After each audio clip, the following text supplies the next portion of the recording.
Hey there, it's Carrie. I'm in the Pace Studios in New York City with Aidy Bryant. Hello. And we're going to talk about her new, well, she does everything. I do it all. She does it all. And now she's animated, which is pretty, and that's kind of the dream, isn't it? I think so. I think it's my dream. To be a cartoon. Yeah, totally. When you're funny, it's like, that's where it starts, cartoons. Yeah, right? That's my hope. Yeah. No, it's so cool. I mean, truly, so the show is like, it's called Danger and Eggs, and it's like this little girl who is the daughter of sort of an Evel Knievel type guy named Roy Danger. So she's DeeDee Danger. And like, truly, I was like, this is a dream, to be like a girl who's like out doing adventures and jumping and running and going wild. I love it. I want to talk about the dad.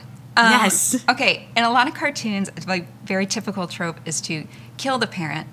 Seriously. The mom is dead, the dad is passed, and then so it kind of pushes the story along. Yeah. Dad had a very serious accident. Well, he's been in a series of serious accidents because he's like an Evel Knievel type dude. So I think he did one too many stunts. So he's in like a giant body cast and slings and all kinds of wired shuts, but he's there. He's a presence. He's a presence. His eyes are open. His eyes are open, and he's trying to communicate through all his wiring, but he's under there.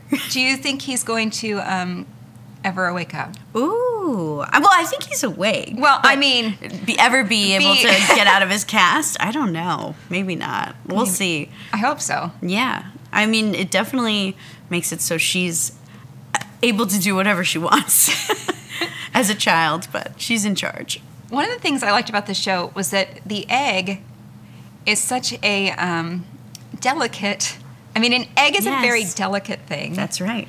And yet it is involved in the danger and is kind of your safety expert. That's right. What do you think was behind that? Are you involved in any of that decisions of, were you involved in the creating of the show at all, or do you know what they were thinking? No, so they came to me with the entire, concept, and they had drawings of the characters and stuff, and I just got to help them sort of, develop the voice of the character and the kind of stuff she would say, her attitude a little bit, which was super fun, and they let me improvise a lot, which was kind of awesome. But so it was fun to know all that world and stuff, and even the park that they hang out in, they would show me, images of that and kind of help create this world that we're in and stuff that's possible, which is, that's the fun thing about animation, is truly anything is possible. So anything can happen, and that's really how it is in the show. So. And an egg can't crack. That's right. Well, and I love that he is very concerned about being safe and following the rules, but he is still down to go along for the ride on this adventure. Yeah. So he can hang out with his best friend. So. Well, I think a lot of relationships have someone who's the safety. Right? Yes, I think I'm the safety in a lot of my relationships. I'm like, guys, let's not go. I'm scared.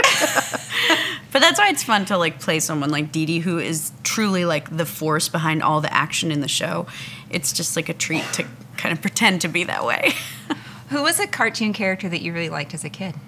Ooh, I liked all the little the woozles and the Care Bears and any little cute pink animal that could talk and express love. I was into that. I was into Care Bears big time. That was time. I know. My sister, My Little Pony. Yeah, same. I liked My Little Pony too. I liked it. Care Bears was my jam. I feel ya. I even watched there was a show called Gummy Bears that was yeah. Do you remember that, where they would drink a special juice and then they could jump around? I want that juice. Yeah, I know. Me too. I remember my parents had these plastic containers that had poison in them, I'm sure, and I would always pretend to be drinking them. And I would be like, this is my gummy bear juice. But it was poison, I'm sure. Oh, you survived it? I survived. Well, I didn't drink the juice. I just pretended and put it to my mouth. But it didn't permanently harm you. No. So there you go. I think, right? No. You seem pretty fine. Yeah, I'm doing okay. You're doing fine. But I think there's a transition from a lot of the little lovables to women in cartoons being the strong leader types. I know. That's what I was into about this, was that I don't, at least for me, and I'm sure there are now, but I don't remember seeing like girl characters in cartoons being like the driving force behind the action, and she is totally that. And I think there's something cool about seeing like a little girl character in a cartoon that's like loud, unapologetic, kind of doing her own dang thing. And I don't know, I think that's like kind of a, to me that was like, I could get into this, you know? Yeah, because like even we were just thinking about the cartoons we talked about from when we were totally kids. Like I didn't ever see that. No, and even like the Smurfs, it's like Smurfette is like like the gorgeous one who's just gonna wear like a little sexy shoe or something. You and know? Like she didn't even have to try that hard. Totally. She was one girl with 1,000 guys. Right? Like her Match.com or whatever. Yeah. Her Tinder was, must have been a nightmare. Yeah. She was getting, people were sliding into her DMs all day. Constantly. But I liked that about this show. And I liked that my boys actually liked it. They did? Yeah, I have a 10 and 12-year-old boy. And when I was a kid, like, I can't imagine boys watching the Care Bears and be like laughing and saying, this is hilarious. Yeah. I mean, that's what I really love about the show is it's a comedy, and it's comedy at a pace that works for adults. Like there's a rhythm to it that I totally recognized as like, oh, that's the same thing we do at SNL. And yeah, and I think sometimes kids shows are so like slow and sweet, which is really great, but this is like, it's a comedy, and it's good for adults and kids in that way, I think. Yeah, like I didn't mind having it on. Which, you know, sometimes with a kids show, you're like, yeah, this is like, for babies. This is mommy's reading time. Yeah, which is good too. It has its place. Yes. But I did really laugh, and we did talk about broccoli. Really? And that first segment. Yes, totally. When he's like, I like broccoli, now I'm a grown-up. I am a grown-up who does not like broccoli. Really? Interesting. So this became a big family conversation. Do you like broccoli? I do. I'm like kind of into broccoli, but it's a new thing for me. Like I used to not be, and now I'm like, ooh, this is a tasty, crunchy little tree. Really? Yeah, I know. Maybe I I'll also like grow Brussels sprouts a lot. I know. It's like I don't recognize myself. I still don't mess with tomatoes, if that makes it any better. I don't mind tomatoes, but they're a fruit. Maybe that's why I don't mind them. Yeah, you're right. You're right. Oh, I don't know. But it was a topic of conversation. Oh, good. See, and that's what the show is all about. Starting these kinds of conversations. Serious where family. We can find out what's up with broccoli, how do you feel? What else? Tell me about Big Sick, too. Do you mind? Yeah, no, not at all. About Amazon, I mean, about the Let's Amazon talk show. it all. But Big Sick. Yeah, so the Big Sick is out now. I think just this week it like went out to many other cities like Chicago and Phoenix and all kinds of places. But yeah, I can't believe I get to be in this movie because I'm just in it a little tiny bit, but it's such a great movie, and I'm so happy for Kumail Nanjiani, who people know from Silicon Valley, but he's incredibly funny stand-up, and he and his wife wrote this movie about, you know, their true life love story, which is pretty incredible, and you know, it involves arranged marriages and a coma and lots of other elements that don't sound that funny, but they make it really funny, and it's really sweet, and it's a great movie. I can't wait for people to really start to see it, because I'm in it such a small amount, I feel okay about bragging about how good it is. What part do you play? So I play one of Kumail's friends he's like sort of an up-and-coming stand-up who's trying to do his own thing, and I play one of his buds. Oh, yeah. That's cool. He's a very nice guy. He's the best. Yeah. He's great. I loved working on this movie with them, and we just laughed and like had the best time.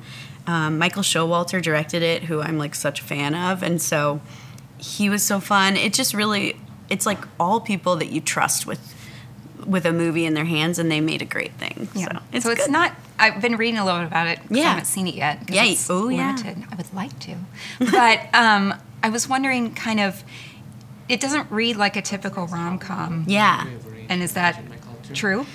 I mean, it is true. I mean, there's definitely like a love story at the center of the film, but it's almost like 3 movies in one, where there's the story of like Kumail's family and the pressures that they're putting on him to sort of live within their traditions, and then there's like the story of him trying to become a stand-up who can like have a real life doing that, and then there's this love story, and then also on top of it there's the story of her being in this coma and her parents coming, who are played by Ray Romano and Holly Hunter, and they should get so many awards for their performances because they're amazing.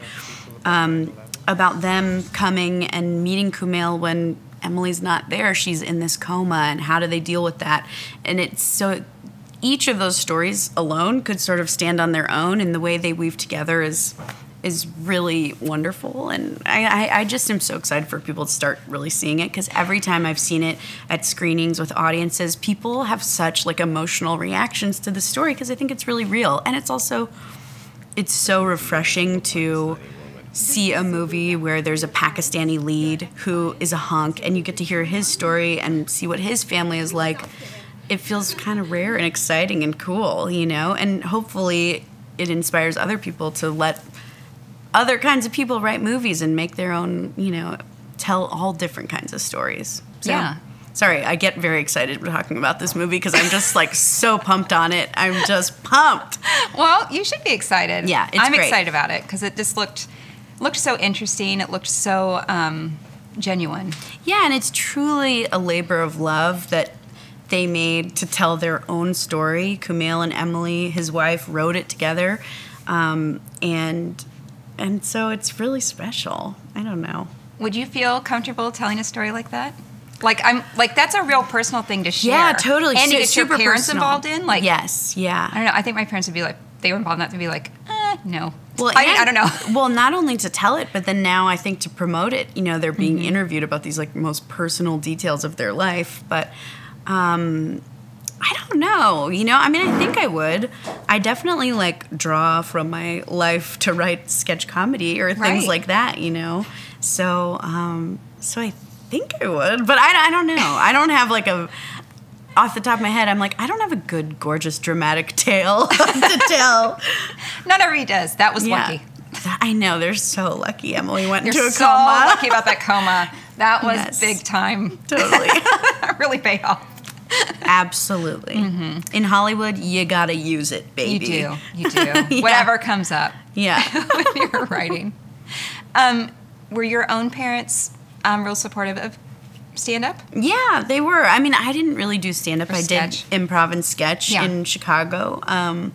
But I was really lucky in that, like, pretty much from the beginning, they were like, try it. You know, like, go for it. Try it. I think definitely at a certain point, if I would have not been getting paid for it, they would have been like, okay, you gotta stop. But luckily, after I graduated college, I got hired pretty quickly by Second City, so I could kind of live, pay my bills and stuff like that. That was smart. Scrape by.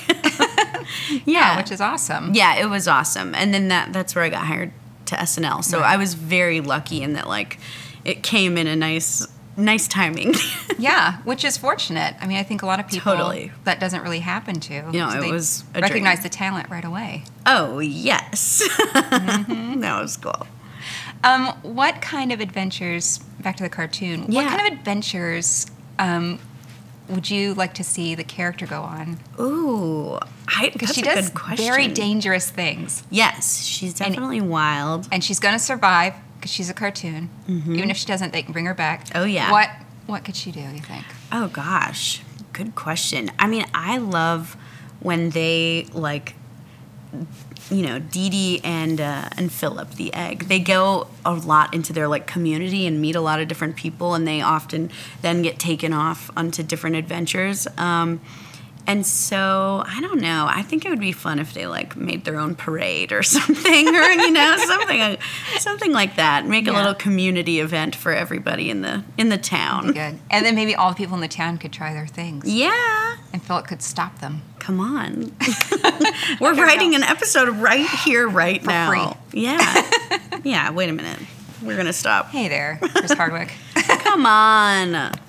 We better be paid for this. I know. I had a very embarrassing moment with him once. Really? Yes. What happened? Well, I was at an event and I had a camera out and I had used it for a family picture, and it set the timer. Oh, no. And I'd never turned it off. And so the lady's like, here, I'll take your picture.